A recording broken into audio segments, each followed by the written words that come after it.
तुम आज मनु की मनुस्मृति को सिगरेट से जला करके उसमें चिकन तल रहे हो, उसमें गौमांस पका रहे हो, लेकिन उसी मनु को सही सिद्ध कर दिया था न्यायालय ने 1989 में। मैं आपको एक फैक्ट बताना चाहता हूँ। राजस्थान हाई कोर्ट में महर्षि मनु की प्रतिमा लगी हुई थी, राजस्थान हाई कोर्ट में, और वो लगाई इसलिए गई थी कि मनु आदि विधि के प्रणेता हैं, आदि संविधान के निर्माता हैं। जो मनुस्मृति है वो संविधान है कि कैसा समाज में व्यवहार होना चाहिए, किसको कितनी दंड व्यवस्था है, किसको कितनी न्याय व्यवस्था है, पूरा उसमें सिस्टम था।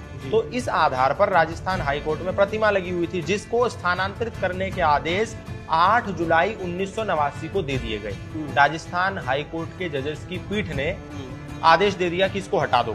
क्यों? कि किसी ने याचिका डाल दी थी कि ये तो समाज के विरोधी हैं, मनु तो जातिवाद के पोषक हैं, मनु तो महिलाओं के विरोधी हैं, मनु तो शूद्रों के दलन करता है, इनको हटाओ यहाँ से। तो राजस्थान हाई कोर्ट ने कहा स्थानांतरित कर दो।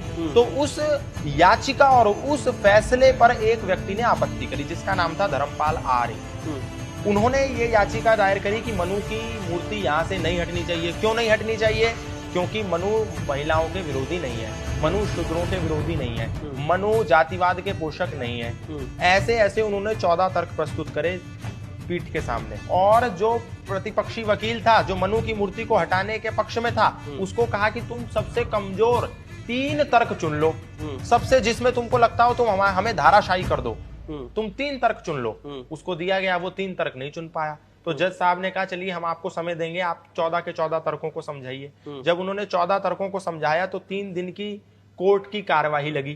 3 दिन की कार्यवाही के बाद सब तथ्यों को जब उन्होंने समझा दिया और ये सिद्ध कर दिया कि मनु जातिवाद के पोषक नहीं है, मनु शूद्रों के विरोधी नहीं है, मनु महिलाओं के दलनकारी नहीं है, दमनकारी नहीं है, मनु समानतावादी है, तब प्रतिपक्षी वकील को समय दिया गया कि अब इन्होंने तो सिद्ध कर दिया, अब तुम इनकी बात को काट के दिखाओ।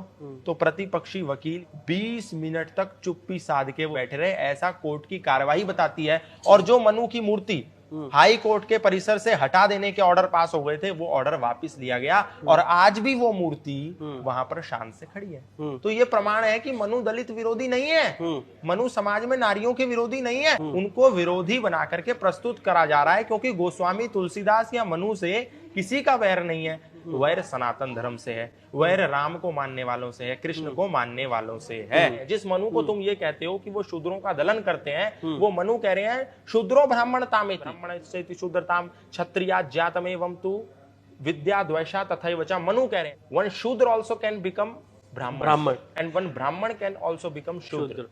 उस मनु को तुम कह रहे हो कि शूद्रों का दलन करने वाले हैं। मनु कह रहे हैं प्रमोशन हो सकता है, जैसे एक नॉर्मल एसआई का इंस्पेक्टर पद पर उससे फिर ऊपर प्रमोशन होता है, और कुछ गलत कर दे तो डिमोशन भी हो जाता है।